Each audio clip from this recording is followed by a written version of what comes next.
Listo, podemos empezar, doctor.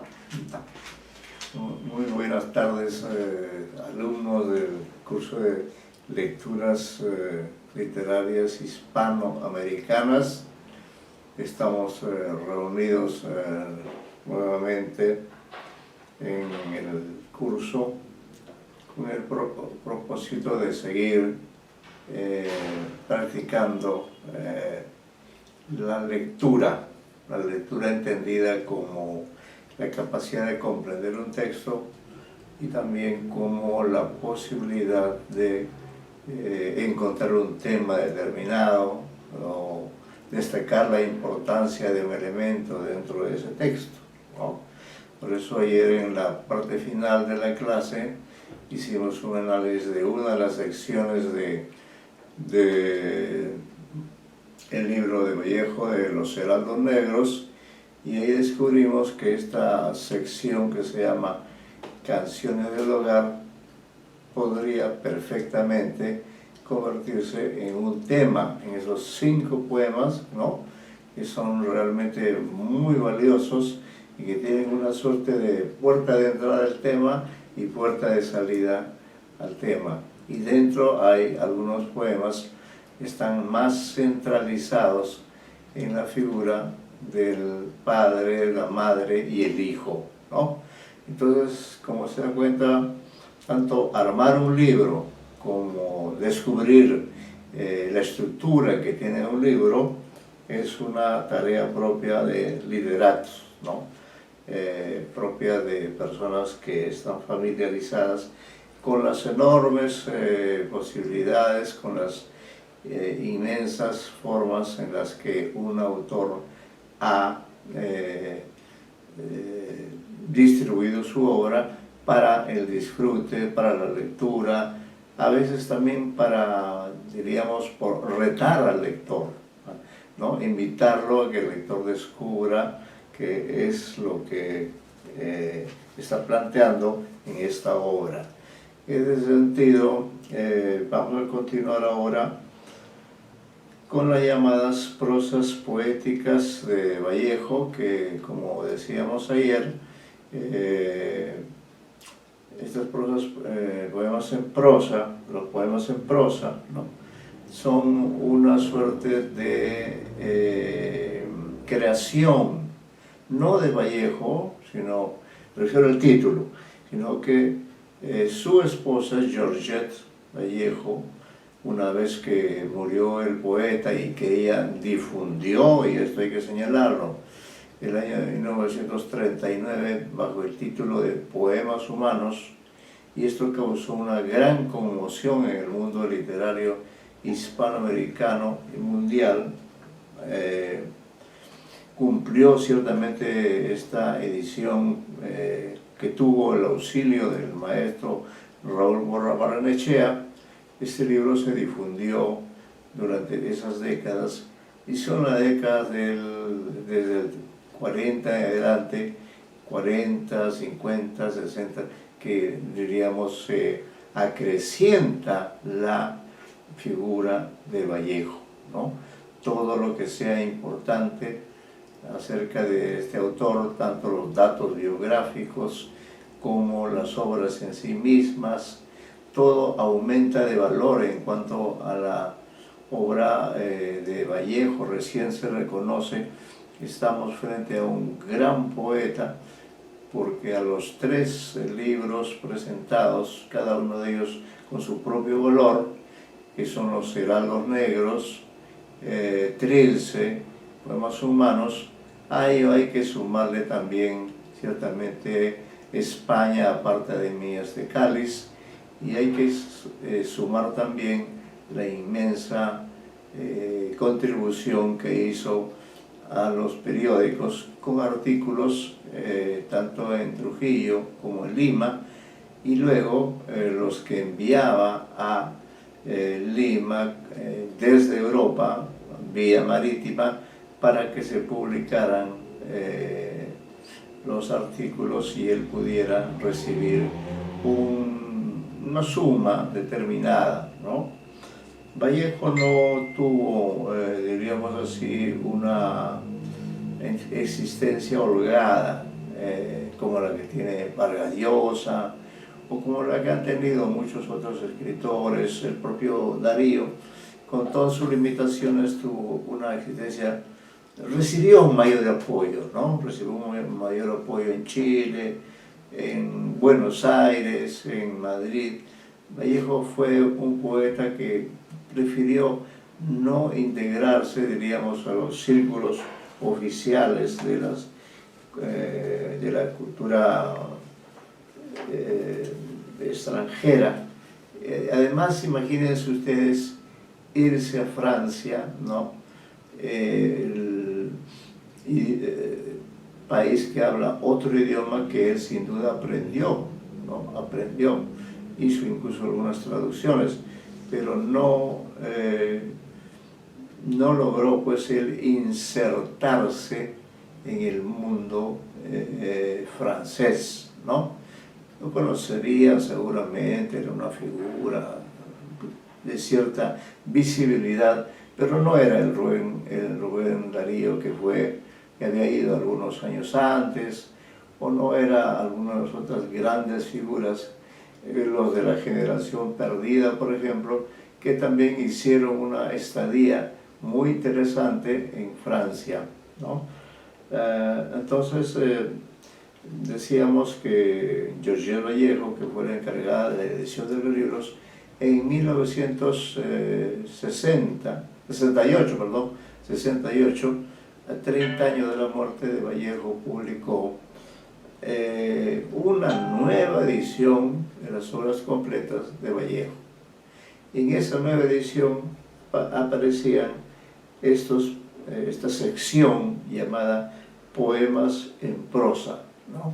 Que hemos comenzado ya a leerlos ayer y que, pues, como les decía, ha generado una suerte de división entre los que estudian a Vallejo. Hay algunos que aceptan totalmente el criterio que tuvo Georgette para agregar a la bibliografía de vallejiana digamos, un libro más, un libro que según ella estaba casi listo y que por razones del apuro del año 39 que publica la primera edición, no supo dividir, no supo organizar adecuadamente los textos estos que están bajo el nombre de Poemas en prosa, ¿no? Y entonces ya al haber pasado tantos años, ¿no? Y al haberse convertido Vallejo en un ídolo de la poesía hispanoamericana, mundial, qué sé yo, entonces ahí ella se tomó la libertad, como les digo, de rehacer la edición de 1939 y de plantear una nueva edición. Pero téngase en cuenta además que Georgette no ha sido la única que ha editado a Vallejo, ¿no? Otros escritores, no solo peruanos, sino españoles o de otros países, también se han tomado la libertad de editar Vallejo. Uno de esos editores es precisamente Ricardo González Vigil, a quien seguimos en esta línea editorial que él ha trazado, ¿no? Quien ha tenido una posición más bien discrepante con Georgette Vallejo, y entonces él, para al mismo tiempo no generar una mayor polémica, ¿no?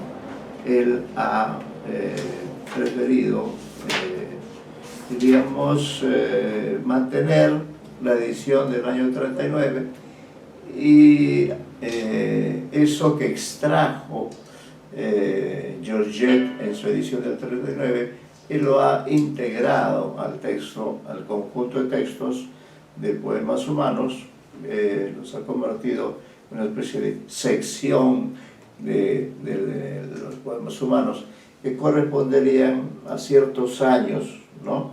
a ciertos años, y que se caracteriza, como hemos indicado, como poemas escritos en prosa. Por eso es que Georgette los llamó de esa manera, poemas en prosa. De manera que cuando ustedes estudien a Vallejo, puede ser que se mencione esta obra como un caso particular, como un caso que ha creado una cierta división entre los estudiosos de Vallejo, ha generado debates filológicos, editoriales, se ha discutido la autoridad que tuvo Georgette para hacer este cambio, ¿no? No es que quitó nada, sino que simplemente sacó de Poemas Humanos un conjunto de textos que luego ella agrupó como si fuera un nuevo libro, ¿no? Le dio una independencia. Bueno, dentro de esos poemas en prosa, nosotros, que además González Vigil en su edición le pone poemas en prosa y ámbito contra el secreto profesional, con ello quiere indicar que estos poemas en prosa, que son un poco diferentes del tipo de poema que usualmente Vallejo utilizaba,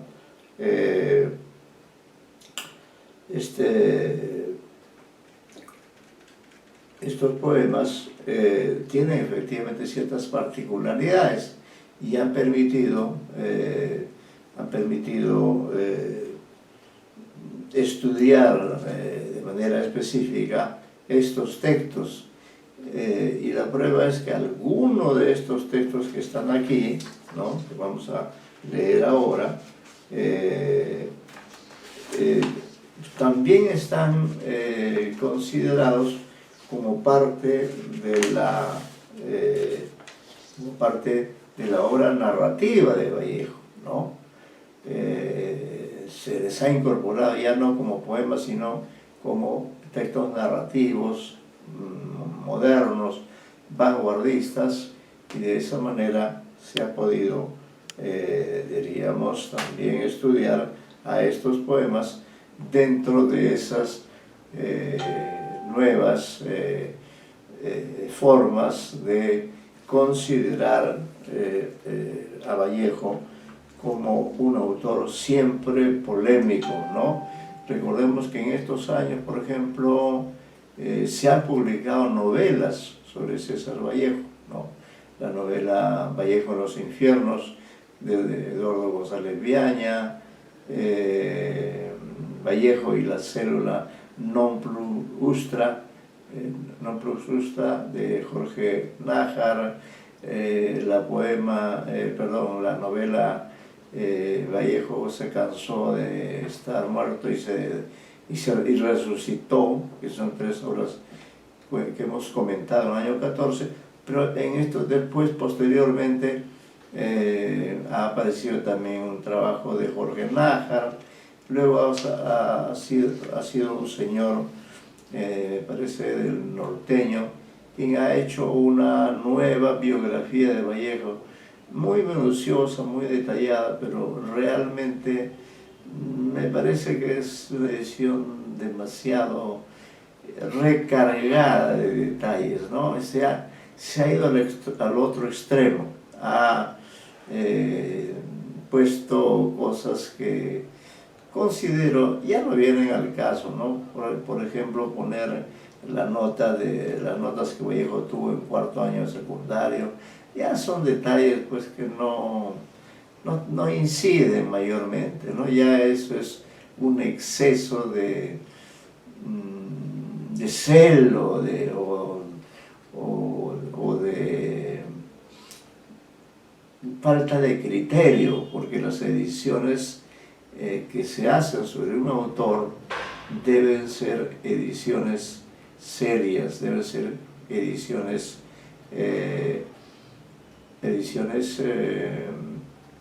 con ciertos criterios, pero este joven, este señor, con un criterio más bien provinciano, diríamos, ha viajado efectivamente, ¿no? Su biografía ha sido comentada. Antes de él, un estudioso francés, también, Har se llama el francés, ¿no? Este estudioso francés también ha publicado una novela sobre Vallejo. De manera que sobre Vallejo siempre habrá esta polémica, ¿no? Por eso ayer,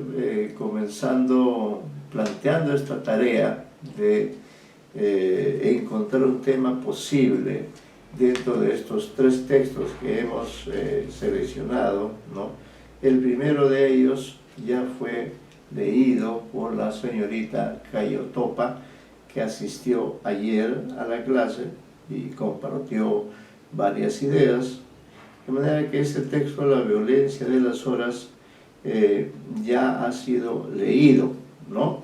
Vamos entonces a leer, es un texto interesante, ¿no? Un texto que, como digo, requiere de un análisis. Realmente vamos a tratar de hacérselo, pero vamos a leer en conjunto los poemas que también son parte de este grupo y a ver si podemos descubrir la presencia de un tema que nos permita dar cuenta analítica, dar cuenta hermenéutica de los textos en sí mismos, ¿no? Por ejemplo, en este libro que es Poemas en prosa, en todo caso de esta sección a la que le hemos dado una suerte de prioridad, hay un texto, sí, plenamente escrito en prosa y que se llama Voy a hablar de la esperanza. Dice el texto: yo no sufro este dolor como César Vallejo, yo no me duelo ahora como artista, como hombre, ni como simple ser vivo siquiera. Yo no sufro este dolor como católico, como mahometano, ni como ateo. Hoy sufro simplemente. Si no me llamase César Vallejo, también sufriría este mismo dolor. Si no fuese artista, también lo sufriría.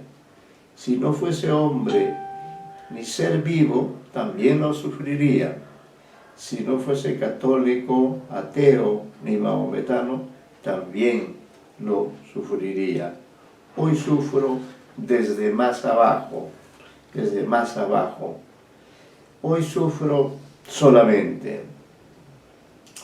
Me duelo ahora sin explicaciones. Mi dolor es tan hondo que no tuvo ya causa, ni carece de causa. ¿Qué sería su causa? ¿Dónde está aquello tan importante que dejase de ser su causa? ¿Qué sería su causa? ¿Dónde está aquello tan importante que deja de ser su causa? Nada es su causa, nada ha podido dejar su causa. ¿A qué ha nacido este dolor por sí mismo? Mi dolor es del viento del norte y del viento del sur, como esos huevos neutros que algunas aves raras ponen del viento.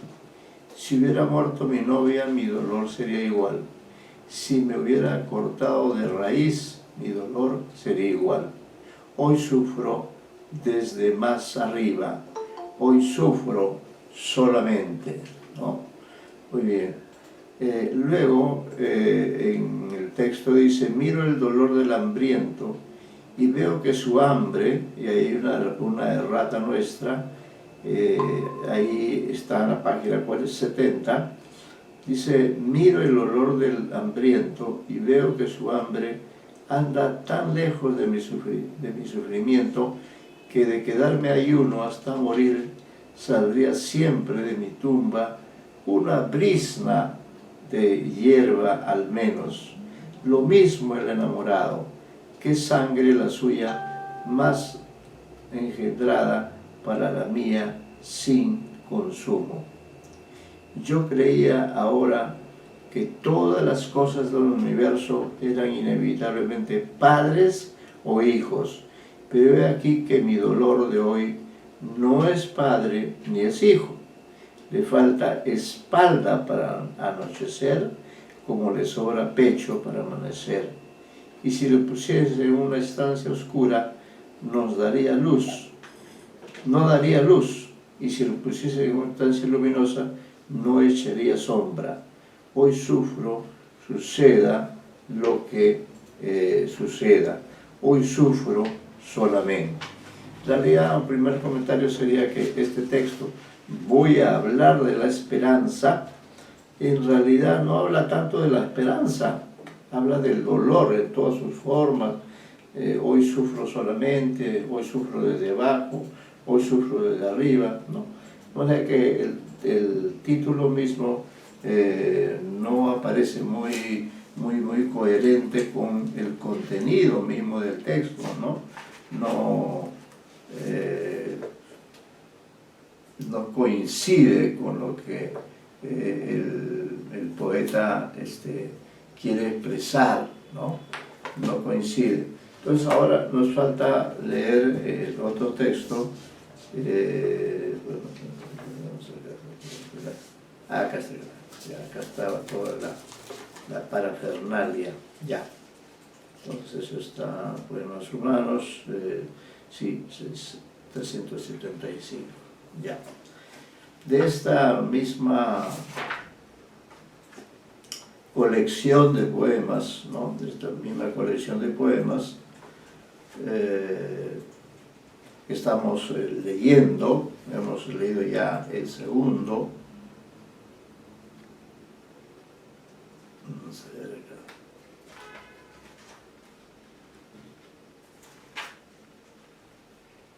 Sí, acá está.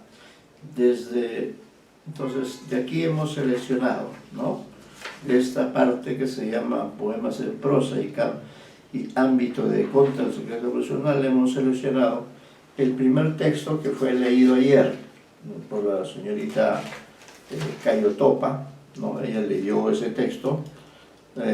Es una forma de hacer poesía, una forma de plasmar ciertas obsesiones o ciertos recuerdos.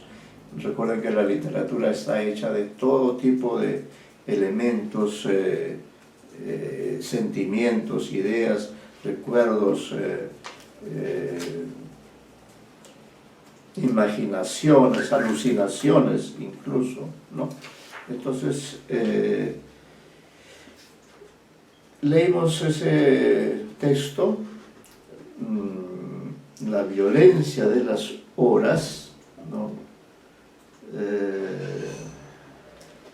La violencia de las horas. Luego hay otros textos, también hay otros textos que no los hemos incorporado en nuestra antología, ¿no? Solo hemos hecho una selección de algunos textos de ellos, ¿no? Hay muy buenos textos, realmente muy buenos, ¿no? Pero en todo caso hemos seleccionado la violencia de las horas. Voy a hablar de la esperanza, que como les digo, tiene que ver más con el tema del dolor, ¿no? Que con el de la esperanza realmente, sí, ¿no? Y luego el otro texto que también hemos seleccionado se llama Hallazgo de la vida, ¿no? Entonces esta es la sección con la que estamos trabajando ahora. Es una sección no tan breve, ¿no? No tan breve, pero tampoco tan extensa, ¿no? Y está incorporada dentro de esta vasta obra que es Poemas Humanos, ¿no? Pero está en todo caso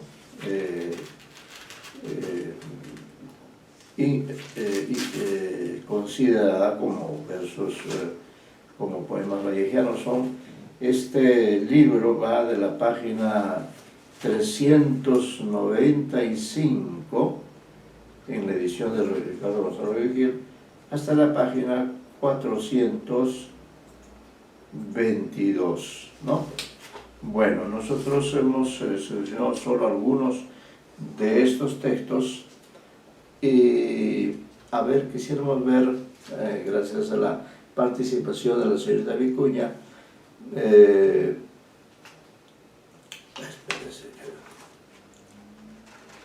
vamos a pedirle a ella, por favor, que lea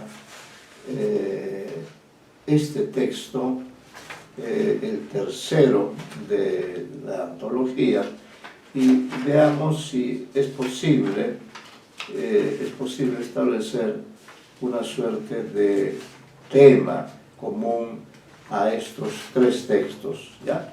De eso va a tratarse el trabajo que vamos a realizar hoy día, antes de pasar ya a ver otros textos de otra naturaleza, pero nos hemos concentrado en Vallejo, en el Vallejo nuestro, que todos conocemos. Ayer hicimos una lectura completa de la sección Canciones del Hogar. Vimos que allí era relativamente fácil determinar el tema de la familia, estaba muy bien estructurado, pero en cambio la dispersión que ofrece de alguna manera el Poemas en Prosa, las diversas formas que ha utilizado Vallejo para plasmar estos textos, hacen un poco más difícil la tarea de ubicar un tema. ¿Qué tema podría, en todo caso, plantearse? Es un reto para la señorita Vicuña, que es una alumna destacada. ¿Qué tema podría plantearse a partir de estos tres textos, ¿no? La Violeta de las Horas, que ya fue leído ayer, no lo vamos a volver a releer, pero en todo caso sí a analizar. Luego voy a hablar de la esperanza, ¿no? Y luego este poema que podríamos decir nos sorprende, y por eso le vamos a pedir a la señorita Vicuña, que nos acompaña hoy día, la lectura de ese texto que se llama Hallazgo de la Vida, que está en la página 70 de nuestra antología. Vamos a pedirle a la señorita Vicuña, que está asistiendo hoy, a ver la lectura de este texto. Hallazgo de la vida. Señores, hoy es la primera vez que me doy cuenta de la presencia de la vida. Señores, ruego a ustedes dejarme libre un momento para saborear esta emoción formidable, espontánea y reciente de la vida, que hoy, por la primera vez, me extasia y me hace dichoso hasta las lágrimas. Mi gozo viene del inédito de mi emoción. Mi exultación viene de que antes no sentí la presencia de la vida. No la he sentido nunca. Miente que diga que lo ha sentido. Miente y su mentira me llega a tal punto que me haría desgraciado. Mi gozo viene de mi fe en este hallazgo personal de la vida. Y nadie puede ir contra esa fe. Al que fuera, se le caería la lengua, se le caerían los huesos y correría el peligro de recoger otros, ajenos, para mantenerse de pie ante mis ojos. Nunca, sino ahora, ha habido vida. Nunca, sino ahora, han pasado gentes. Nunca, sino ahora, ha habido casas y avenidas, aire y horizonte. Si viniese ahora mi amigo Peirer, diría que yo no le conozco y que debemos empezar de nuevo. Cuando, en efecto, le he conocido a mi amigo Peirer, hoy sería la primera vez que nos conocemos. Le diría que se vaya y regrese y entre a verme, como si no me conociera, es decir, por la primera vez. Ahora yo no conozco a nadie ni nada. Me advierto en un país extraño, en el que todo cobra relieve de nacimiento, luz de epifanía inmarcesible. No, señor, no hable usted a ese caballero. Usted no lo conoce y le sorprendería tan inopinada parla. No ponga usted el pie sobre esa piedrecilla. Quien sabe no es piedra, y vaya usted a dar en el vacío. Sea usted precavido, puesto que estamos en un mundo absolutamente inconocido. ¿Cuán poco tiempo he vivido? Mi nacimiento es tan reciente que no hay unidad de medida para contar mi edad. Si acabo de nacer, si aún no he vivido todavía. Señores, soy tan pequeñito que el día apenas cabe en mí. Nunca, sino ahora, oí el estruendo de los carros que cargan piedras para una gran construcción del Boulevard Haussmann. Nunca, sino ahora, avancé paralelamente a la primavera, diciéndola, si la muerte hubiera sido otra. Nunca, sino ahora, vi la luz áurea del sol sobre la cúpula del Sacré-Cœur. Nunca, sino ahora, se me acercó un niño y me miró hondamente con su boca. Nunca, sino ahora, supe que existía una puerta, otra puerta y el canto cordial de las distancias. Dejadme, la vida me ha dado ahora en toda mi muerte. La vida me ha dado ahora en toda mi muerte. Bueno, este es un texto sorprendente. Claro, los textos literarios se rigen por otra lógica, ¿no? Surgen a partir de experiencias excepcionales, particulares, de pronto de una sensación nueva o de alguna sorpresiva experiencia vital. En este caso, por ejemplo, del texto que usted acaba de leer, que hallazgo de la vida, tiene un sentido, ¿no? Tiene un sentido. Entonces, si es una persona que está viviendo, ¿no? Y que de pronto nos plantee, nos proponga, nos insista, e incluso con énfasis, el haber hecho este descubrimiento, ¿no? Que implica poéticamente, no prosaicamente, ¿no? Porque nadie le va a creer a él que él ha nacido ese día. Él es un hombre ya que tiene una edad, ha hecho un recorrido vital, pero de pronto, súbitamente, nos propone este texto hallazgo de la vida. ¿En qué sentido podríamos decir que este texto sí es un hallazgo de la vida, o es simplemente una fórmula que expresa un lugar común, ¿no? Se habla de hallazgo de la vida. ¿Qué significaciones han generado en usted este poema Hallazgo de la vida? Bueno, durante todo el texto no me preguntaba por qué él dice haber hallado la vida y por qué si otro le dice lo mismo estaría mintiendo, ¿no? Y esto recién cobró sentido en la última línea, cuando dice que, bueno, está muriendo. Y creo que es lo que podría entender, o bueno, lo que podría relacionarlo, ¿no?, con lo que he visto en el largo de mi vida es, claro, es que otras personas como que viven, pero no toman conciencia, ¿no?, de que están viviendo, ¿no? Los días pasan, hacen lo mismo, ¿no? Y recién cuando les llega la muerte podrían decir como que no hice esto, no hice lo otro, quisiera oler esta flor de nuevo, vivir este momento de nuevo, ¿no? Y quizá lo hubiera valorado más, quizá hubiera valorado más lo que es la vida, ¿no? Entonces, sí tiene sentido, sí, pero creo que no podría decir como si alguien más se lo dice estaría mintiendo, porque sí hay personas que toman cuenta de esto mucho tiempo antes de morir.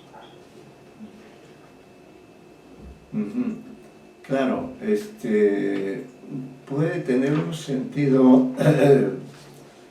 este texto puede tener diversas causas, ¿no? Es decir, puede ser consecuencia de un hecho se han interpretado a propósito de este texto, el hallazgo de la vida, se han dado algunas interpretaciones. Vamos a leerlas aquí, cuáles son algunas de esas interpretaciones que habrían causado ese ánimo en Vallejo, que habitualmente era más bien un hombre austero, un hombre de no muchos sentimientos, ¿no? Entonces hay unas notas interesantes acerca a ese hallazgo de la vida, ¿no? Hallazgo de la vida, sí. Hallazgo de la vida, sí.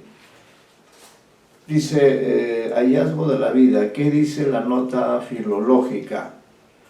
Está en la página 177, la edición de González Vigil.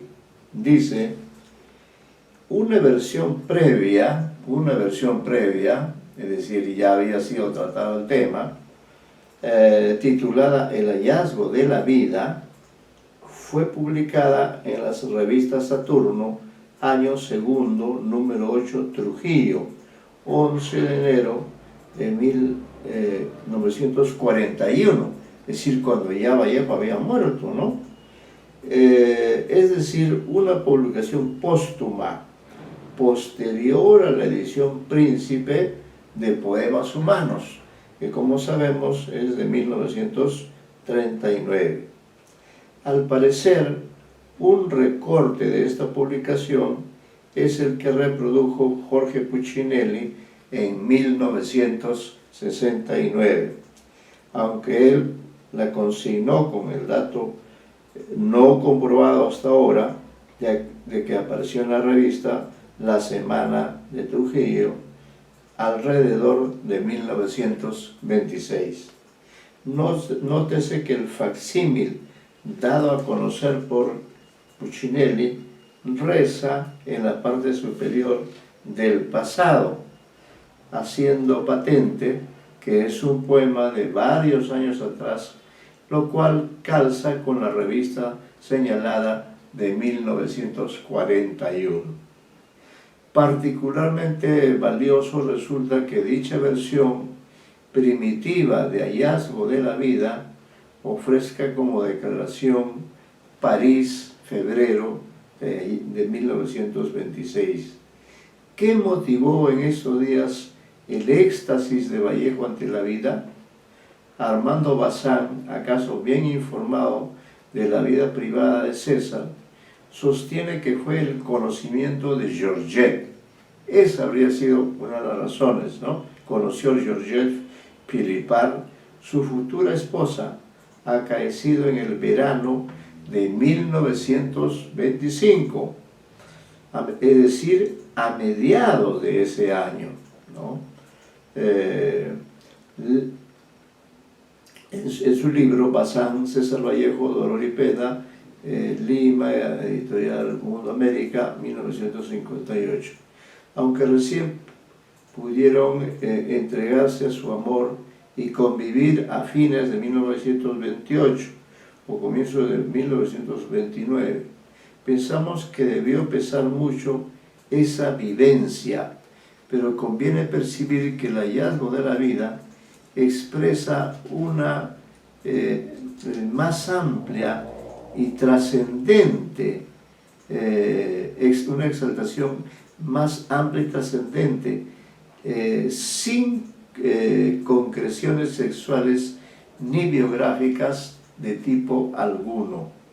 Se alimenta de un proceso vitalizador, experimentado por Vallejo, saliendo a la luz de las tinieblas, de las terribles tinieblas de 1924. Véase, por ejemplo, el poema Las ventanas se han estremecido. A lo largo del año de 1925, en la medida que va mejorando su situación económica, enriquece sus lazos de amistad y, por cierto, se ve sacudido por la primera etapa de sus amores con Georgette.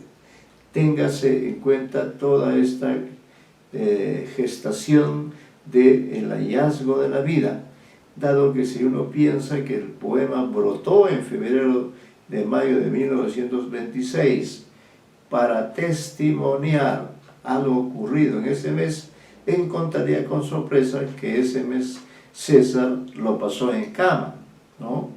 Delicado de salud, aunque admita que hace un tiempo hermoso, casi primaveral, en una carta del 8 de febrero de 1926, dirigida a Pablo Abril, ¿no? Lo notable es que el hallazgo de la vida se vincula en el último párrafo, en el haber penetrado la vida en toda mi muerte. Otrora la muerte penetraba en toda su vida, linaje del estoicismo de Montaigne y de Quevedo. Ahora sucede lo inverso, y la vida transfigura la muerte, la aniquila, metamorfosea, tornándola pórtico de nueva existencia, conforme han experimentado los místicos.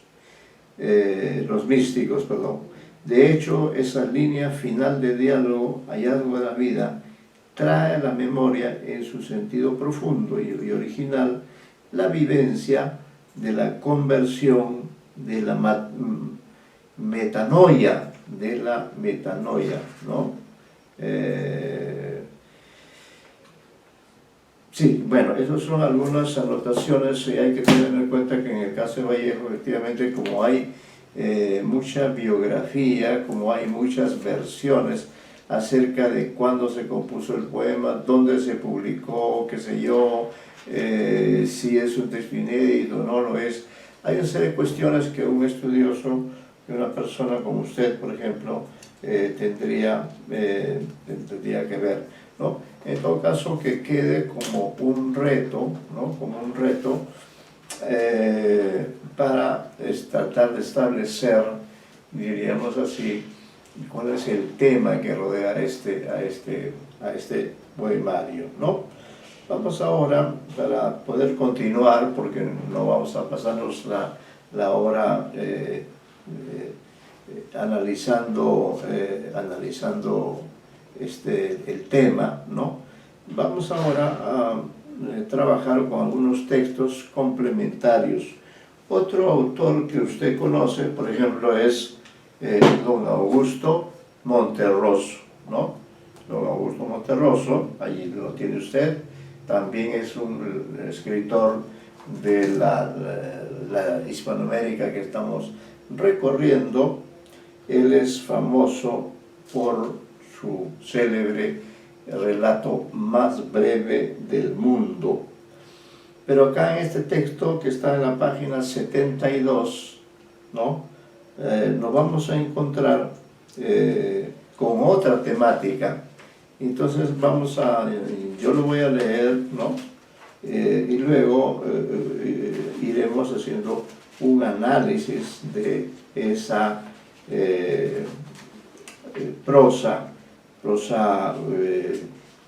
curiosa también a mi modo de ver, sorprendente, un tanto vallejiana, ¿no? Vamos a leer, yo voy a leer, y usted va a estar atenta a los comentarios, a las preguntas o a los aportes que quiera señalar con respecto a este título de Monterroso, que se llama Uno de cada tres. Uno de cada tres. Vean ustedes la importancia del título. Uno de cada tres. Y tiene un epígrafe de Plauto. Dice: más querría encontrar quien oyera las mías que a quien me narre las suyas, ¿no? Más querría encontrar quien oyera las mías que a quien me narre las suyas. Y le gustaría más escuchar que le cuenten a él, a que alguien le cuente algo, a que él tenga que contarla, ¿no? Este asunto es sorprendente. Si usted se fija un poco, el desarrollo se lo va a permitir. En realidad, esta es una carta. Es una carta que ficcional, por cierto, escribe Augusto Monterroso. Hágase de cuenta que usted es la destinataria de esa carta. Usted y miles de personas, porque él utiliza como una especie de anzuelo esta carta, que supuestamente responde a una necesidad, que responde a una carencia, y que esa carencia trata de ser resuelta o plantea una salida para esta situación en la que estamos los seres humanos, que nos caracterizamos constantemente por estar siempre dentro de situaciones de conflicto, de encuentro, desencuentro. Hoy tratemos de estar en una situación de encuentro para que usted pueda hacer algunos comentarios acerca de este libro, ¿no? de este texto. Y como le digo, es una carta. Dice así, entonces yo leo y usted sigue la lectura con las anotaciones pertinentes o subrayados, lo que usted quiera, porque es un texto que está a su disposición. Dice, se dirige a alguien, ¿no? Se dirige a usted. Dice, está dentro de mis cálculos que usted se sorprenda al recibir esta carta. Es probable también que al principio la tome como una broma sangrienta, y casi seguro que su primer impulso sea el de destruirla y arrojarla lejos de sí. Y no obstante, difícilmente caería en el error más grave. Vaya en su descargo que no sería el primero en cometerlo, ni el último, desde luego, en arrepentirse. Se lo diré con toda franqueza. Me da usted lástima, pero este sentimiento no solo resulta natural, sino que está de acuerdo con sus deseos. Pertenece usted a esa taciturna porción de seres humanos que encuentran en la conmiseración ajena un lenitivo para su dolor. Le ruego que se consuele. Su caso nada tiene de extraño. 1 de cada 3, ahí estaría la clave de la carta, ¿no? 1 de cada 3 no busca otra cosa en las más disimuladas formas. Quien se queja de una enfermedad tan cruel como imaginaria, la que se anuncia abrumada por el pesado fardo de los deberes domésticos, aquel que publica versos quejumbrosos, no importa si buenos o malos, todos están implorando en el interior de los demás un poco de la compasión, que no se atreven a prodigarse a sí mismos. Usted es más honrado, desdeña versificar su amargura, encubre con elegante decoro el derroche de energía que le exige el pan cotidiano, no se finge enfermo, simplemente cuenta su historia y, como haciendo un gracioso favor a sus amigos, les pide consejos con el oscuro fin de no seguirlos. A usted le intrigará cómo me he enterado de su problema. Nada más sencillo, es mi oficio. Pronto le revelaré qué oficio es, ¿no? Está lleno de enigmas, no sabemos quién escribe, no sabemos qué necesidad quiere satisfacer, etc. Dice, continúo, hace 3 días, bajo un sol matinal poco común, abordó usted un autobús en la esquina de Reforma y Castilla. Quiere decir que usted es una especie de detective también, está siguiendo por dónde va la gente. Con frecuencia las personas que afrontan estos vehículos lo hacen con expresión desconcertada y se sorprenden cuando encuentran en ellos un rostro familiar. ¿Qué diferencia en usted? Me bastó ver el fulgor con que brillaron sus ojos al descubrir una cara conocida entre los sudorosos pasajeros para tener la seguridad de haberme topado con uno de mis favorecedores. Obedeciendo a un hábito profesional, agucé furtivamente el oído, ¿no? Y en efecto, no bien había usted cumplido deprisa con los saludos de rigor, se produjo el inevitable relato de sus desgracias. Y ya no me cupo duda, expuso los hechos de tal forma que era fácil ver que su amigo había recibido las mismas confidencias no más allá de 24 horas. Seguirlo durante todo el día hasta descubrir su domicilio fue, como de costumbre, la parte de mis disciplinas que me gustaría saber la razón. Cumplo con más placer. Ignoro si esto le servirá de enojo o de alegría, pero me veo la urgencia de repetirle, no es singular. Voy a exponerle en 2 palabras el proceso de su situación presente y, si aunque lo dudo me equivoco, tal error no será otra cosa que la confirmación de la infalible regla. Padece usted una de las dolencias más generales en el género humano, la necesidad de comunicarse con sus semejantes. Este detalle es muy importante.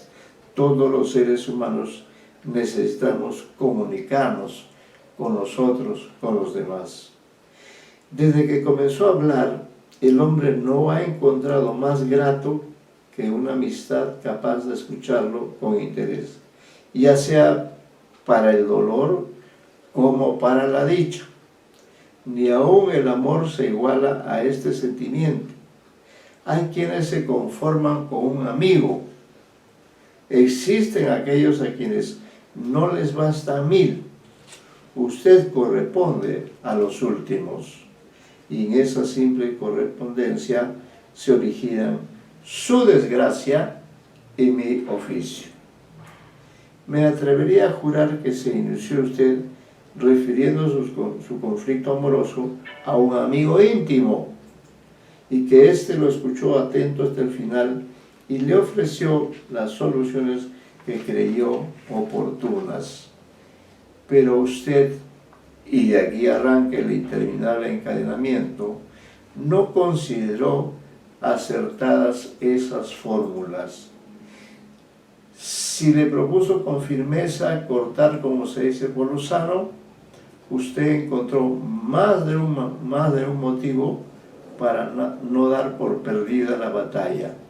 Si por el contrario su consejo fuese seguir el asedio hasta la conquista de la plaza, usted se inundó de pesimismo y lo vio todo negro y perdido.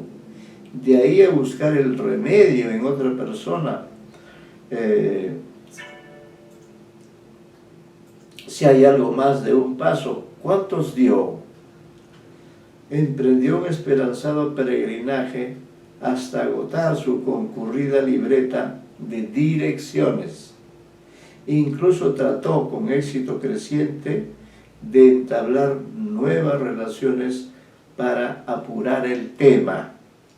No es extraño que de pronto reparara en que el día tiene tan solo 24 horas y que en esa desconsideración astronómica constituía un riguroso favor en su contra.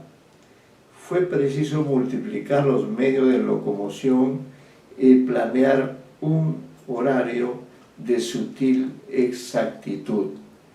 El uso metódico del teléfono vino en su auxilio y ensanchó, es cierto, sus posibilidades, pero este anticuado sistema todavía es un lujo, y el 70% aquellos a quienes usted quiere mantener enterados carece de esa lujosa ventaja.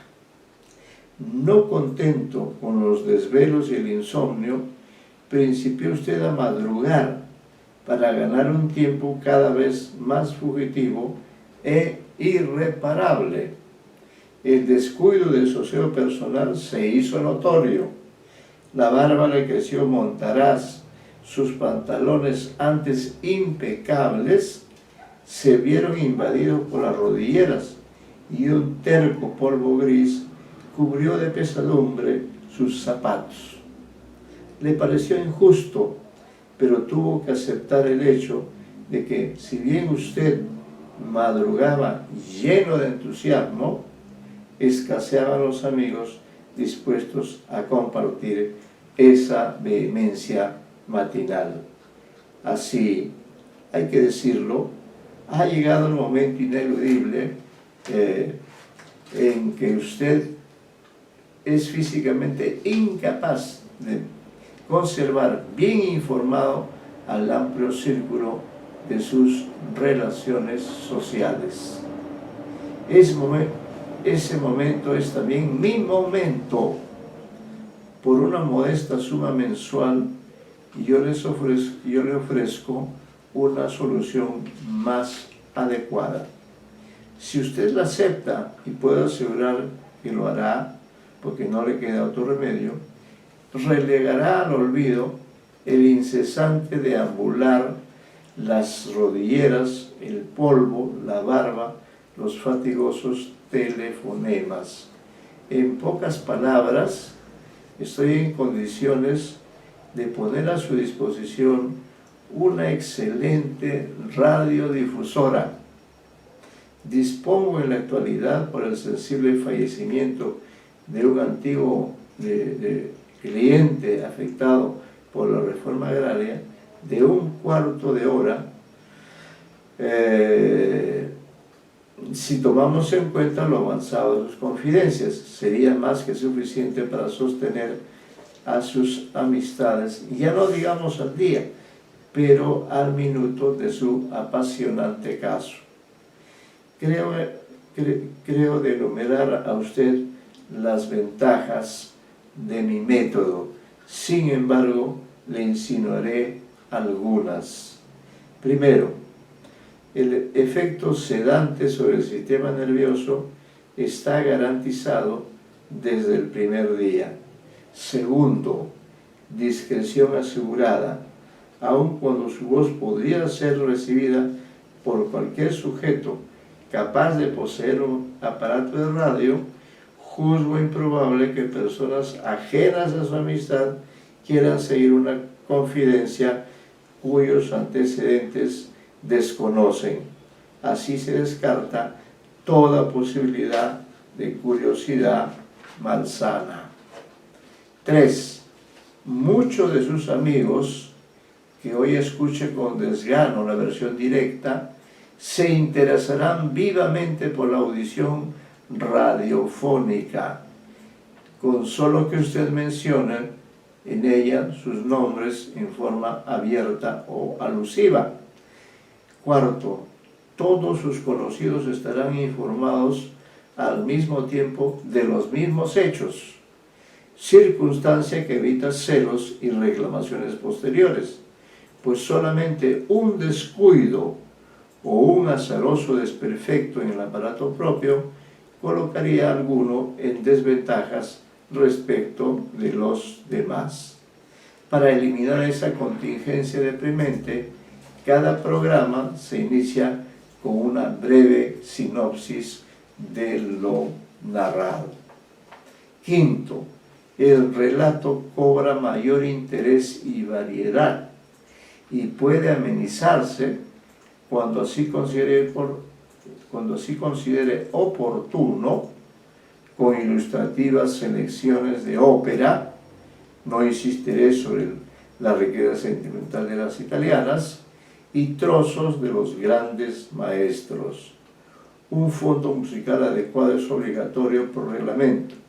Además, una amplia discoteca en la que se recogen hasta los más increíbles ruidos que el hombre y la naturaleza producen está al servicio del suscriptor.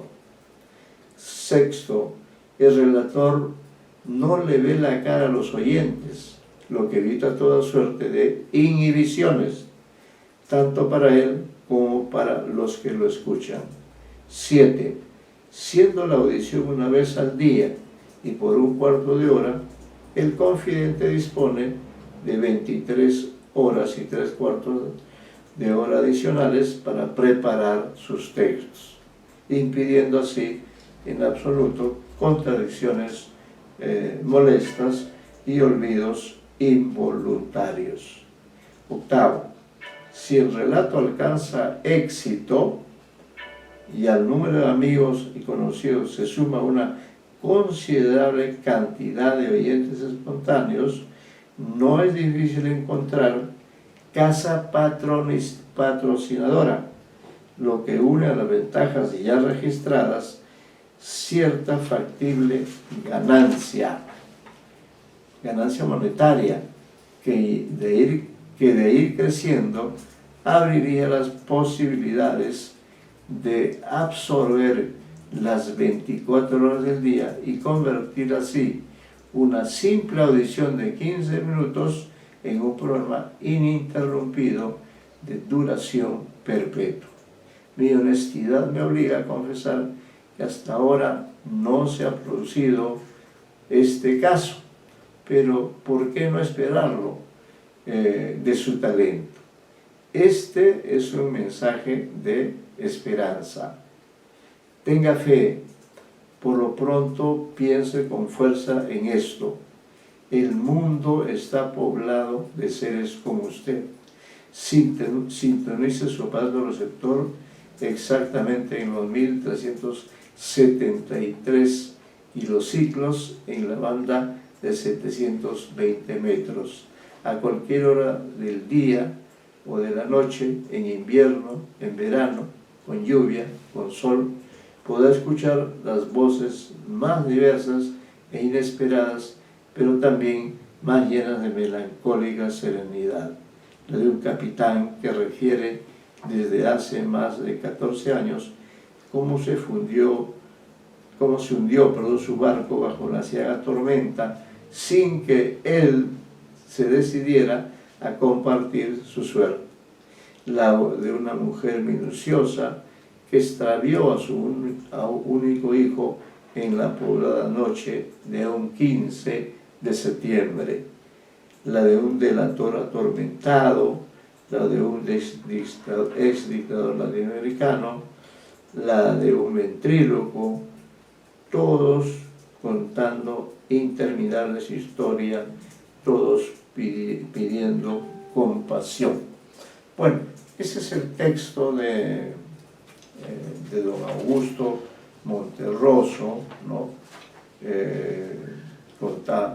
Escrito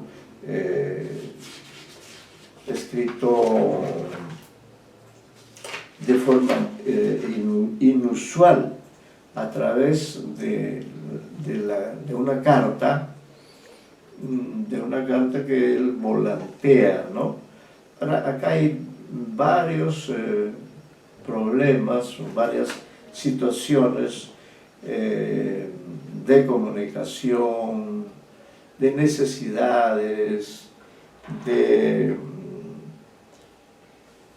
problemas que tiene la gente hoy en día, que ahora diríamos uno está en la situación contraria, ahora uno puede comunicarse inmediatamente con los demás, pero estamos hablando de una época en que, fíjese usted, el aparato más moderno que hay hasta ese momento es el radiodifusor. por supuesto no ha llegado a la televisión, no ha llegado a otros medios, y por tanto la dolencia que le aqueja a este personaje, aquí no sabemos quién es, porque simplemente se le envió la carta a él como a muchos, ¿no? Este personaje pues sufre al parecer de esa necesidad, ¿no?, de comunicar lo suyo, a quien no le gusta ser escuchado en sus problemas, ¿no? Y él le ofrece una solución viable, una solución factible. Por supuesto, es a través de un oficio, ¿no?, que sería un oficio ligado permanentemente a la comunicación, ¿no? Hay muchos de estos casos que se plantean dentro de esta problemática de la comunicación. Yo recuerdo en el pasado, por ejemplo, cuando vivía en un pueblo andino, donde había personas que no sabían escribir y leer menos, ¿no? Eran analfabetos. Entonces iban a la casa de mis padres, que sí hablaban el castellano y el quechua. Entonces ellos le dictaban, iban dictando oralmente, le iban dictando oralmente lo que querían que supiera el hijo que estaba en Lima, ¿no? Es decir, la necesidad de la comunicación es básica, es vital, ¿no? Es vital para muchos fines. En todo caso, ¿qué le ha parecido esta alternativa? ¿O se le ocurre otra?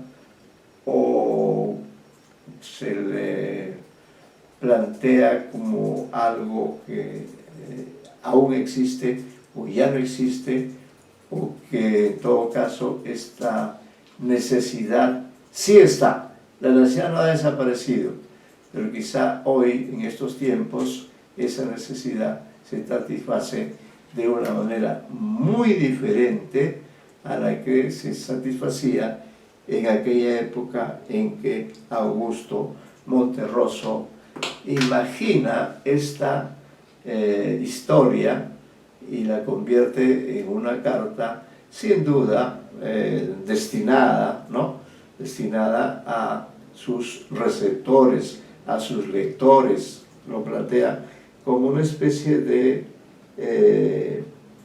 alternativa, porque él tiene esta característica, ¿no?, esta característica de escribir.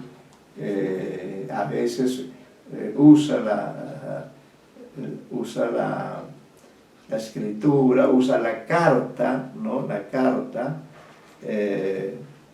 para volcar ciertos problemas, y en esa línea creo que es interesante, pues, como una opción más, ¿no? No sé qué le ha parecido esta historia de don Augusto Monterroso, que comenzó su carrera, si no me equivoco, en Guatemala, pero luego la continuó en México. Es un autor que tiene una mayor identificación con México, a una identificación con su propio país. Con los años él llega a convertirse en el autor del relato más breve del mundo, pero en esta carta vemos que está, diríamos, experimentando, ¿no? Eso es algo que caracteriza también a los escritores, el ir experimentando, el ir probando.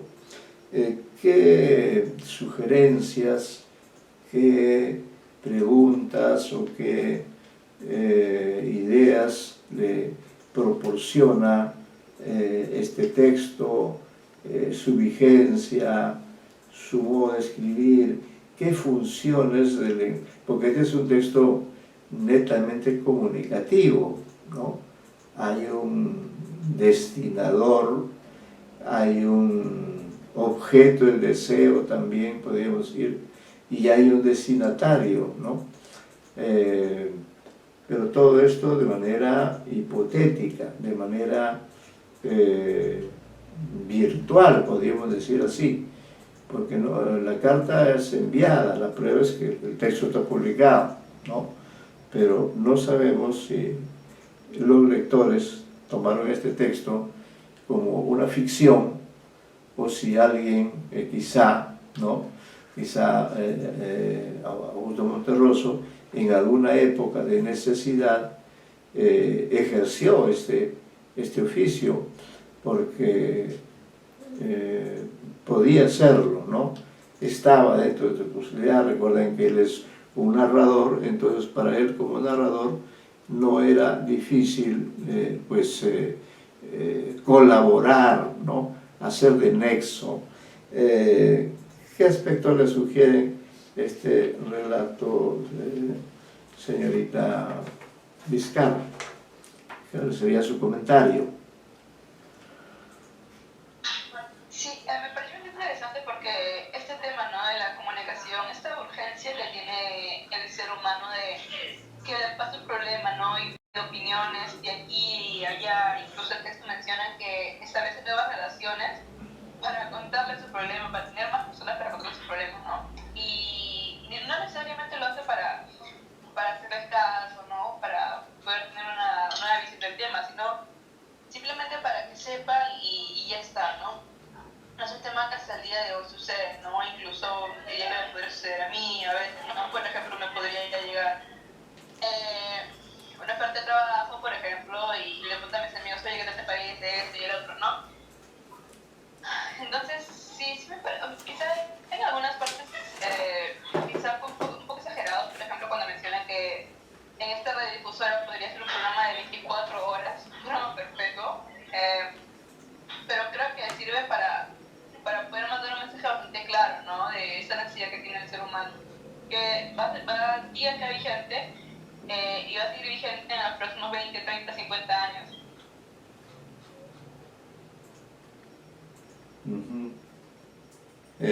Diríamos que este cuento tiene que ver con la comunicación, ¿no? Cómo han ido evolucionando las formas de la comunicación desde cuando la comunicación era oral simplemente, ¿no?, de persona a persona, hasta otros momentos en que gracias a la tecnología la comunicación se amplió.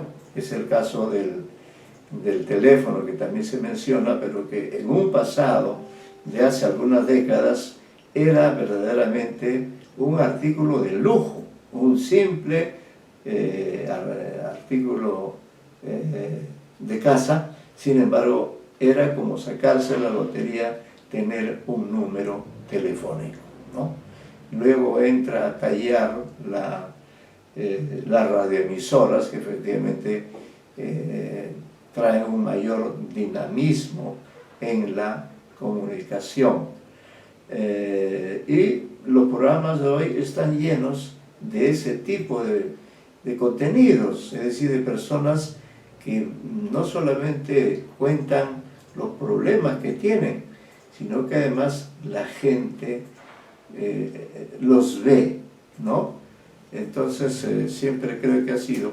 Y bueno, podríamos decir finalmente, los escritores también tienen esa necesidad de comunicarse, y los lectores también tenemos esa necesidad.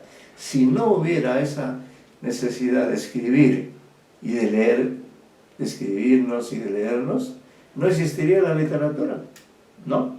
Porque en la literatura ponemos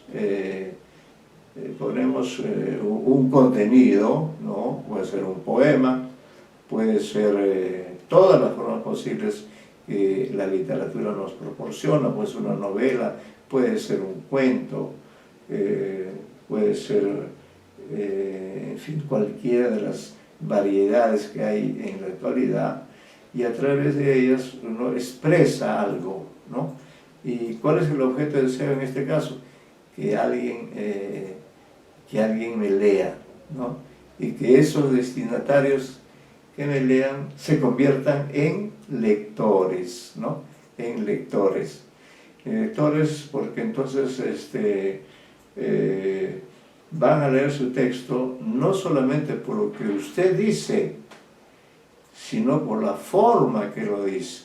No se olvide usted que en la literatura es importante el cómo. El cómo es muy importante, y creo que acá Monterroso ha manejado de forma curiosa, interesante, ha manejado el suspenso, no se ha identificado, no hemos llegado a saber quién es él, pero a la vez ha dado muestras de haber hecho un seguimiento. Ahora pensemos en los escritores. ¿Cuántas otras cosas hace un escritor para poder seguir siendo escritor? Hace muchas cosas, ¿no? Hay muy pocos escritores que pueden dedicarse al 100% a su actividad principal, a su tema más importante, y tienen que dividir su tiempo en otras actividades que a veces resultan ingratas, que a veces resultan enojosas o problemáticas, ¿no? Entonces hay que ubicar este texto como un texto pues que ocurre ya en la gran ciudad. Sin embargo, la gran ciudad está constituida por miles de personas, por millones de personas, y claro, todas estas personas, todas tienen algo que contar, todas tienen algo que decir, algo que reclamar, y de eso se vale la comunicación en todas sus formas actualmente para expresar todo aquello que las personas guardan. Felizmente, en ese sentido ha habido un gran cambio, ¿no? Porque antes uno a lo sumo utilizaba la televisión. En cambio ustedes ahora tienen el privilegio del celular. Con el celular se comunican de una manera veloz, rápida, sin intermediarios, ¿no? Aunque también trae eso, ha traído también una serie de problemas, se han planteado delitos, suicidios, secuestros, sustracción de dineros, precisamente porque esta tecnología se maneja pues con bastante responsabilidad, o supone una serie de riesgos, ¿no? En cambio acá estamos todavía en los principios de la comunicación radial, de una época en que diríamos todavía no se había expandido tanto la televisión. No se habla aquí de televisión, este debe ser un texto anterior a la aparición de la televisión, pero sí se habla de otras formas, en este caso la forma radiofónica, mediante la cual, ¿no? Podemos nosotros hacer llegar nuestros mensajes, y como menciona el Señor, si sus mensajes logran impactar, estos mensajes van a tener hasta una suerte de recuperación económica, ¿no? A recibir algún dinero, y de pronto indiscreto, o más bien discreto, confesor de sus problemas íntimos, de pronto resulte un gran narrador, ¿no? Un gran narrador de cuentos, como los hay muchos, ¿no? Porque siempre en los seres humanos ha habido esta necesidad de contar. Y claro, una de las formas que se ha mantenido y que aún hoy se usa de todas maneras son las cartas, ¿no? claro, ya en eso también las cartas han ido cambiando de formato, han ido cambiando de extensión, pero las cartas son documentos muy importantes que aún nos sirven, ¿no? Que aún nos ayudan y que puede ser también que se conviertan en instrumentos de la investigación bibliográfica, hemerográfica. Por ejemplo, en el caso de Vallejo ha sido muy importante, ¿no?, la aparición de cartas que le enviaba a los amigos.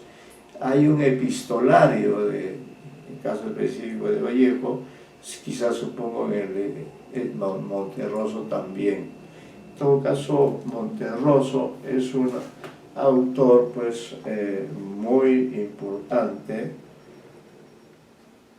Acá nos dice: yo quisiera preparar una colección de cuentos de una sola frase o de una sola línea, si fuera posible, pero hasta ahora no encontré ninguno que supere el del escritor guatemalteco Augusto Monterroso. Y eso lo dice nada menos que Ítalo Calvino, que es un gran escritor europeo, ¿no?, y que hace bueno, acá tenemos una cronología muy interesante en este tipo de libros que quizá alguno de ustedes los tenga, que son los libros llamados 2 en 1. Por este lado que yo le estoy mostrando está Augusto Monterroso, su vida y obra, ¿no?, lo que dicen los críticos sobre Augusto Monterroso. Y por esta otra parte, lo voltea usted el libro y ya tiene otro libro, donde están los textos propios del autor. Es una buena solución, ¿no?, de sacarle el jugo al papel y de ofrecer en un solo formato, hay textos aquí interesantes sobre Augusto Monterroso, ¿no?, textos valiosos sobre su trayectoria, porque es un escritor que ha ido creciendo, ¿no?, y que sin querer se ha convertido en un autor importante, y él ha impuesto la modernidad del cuento breve, ¿no? Él ha tenido esta... acá tengo un texto breve que voy a leer, dice, de Augusto Monterroso, sí. Dice: dentro de este tema de la persistencia en el esfuerzo o el abandono total, que puede volverse obsesivo, con frecuencia me viene a la memoria la escena en que Don Quijote, después de probar su celada y darse cuenta de que no sirve para maldita la cosa, desiste de probarla por segunda vez, la da por buena y se lanza sin más al peligro y la aventura sin preocuparse de las consecuencias. Por otra parte, hay grados: no publicar, no escribir, no pensar. Existen también los que recorren este camino en sentido contrario: no pensar, escribir, publicar. Postergaciones. El verdadero escritor no deja nunca escribir. Cuando deja de hacerlo, dice que lo pospone. En estas posposiciones puede pasársele la vida. Dualidades. 1 es 2. El escritor es el que escribe, que puede ser malo, y el escritor que corrige, que debe ser bueno. Este consejo es valioso, ¿no? 1, el escritor que escribe, que puede ser malo, y el escritor que corrige, que debe ser bueno. A veces de los dos no se hace uno, y es mejor todavía ser 3, si el tercero es el que tacha sin siquiera corregir. Y si además hay un cuarto que lee y al que los 3 primeros han de convencer de que sí o de que no, o que debe convencerlos a ellos en igual sentido, ¿no es esto lo que quería decir Walt Whitman con soy una multitud, ¿no? Pero se parece bastante. Dice, cuando vine a México tropezaba con un anuncio que decía, no escriban, telegrafíe, que yo interpreté al pie de la letra y quizá habiéndolo tomado demasiado en serio, sea de donde procede, mi tendencia a escribir con brevedad o por lo menos frases breves. Pero volviendo a mi problema y el primer anuncio, continuó siendo más lector que escritor. Y la verdad que que comprendo muy bien el placer de la lectura, pero todavía no alcanzo a ver claro el que pueda derivarse de escribir. Prólogo a mi antología personal. Como mis libros son ya antologías de cuanto he escrito, reducirlos a esta me fue fácil. Y si de esta se hace inteligentemente otra, y de esta otra más, hasta convertir aquellos en 2 líneas o en ninguna, será siempre por dicha en beneficio de la literatura y del lector. Un buen principio decía, ya, ¿no? Bueno, decir lo que uno quiere, decir, no lo que uno piensa que los demás quieran oír. Bueno, continuamos en la próxima clase con la lectura y el análisis de el relato Eva de Juan José Arreola, otro importante escritor hispanoamericano.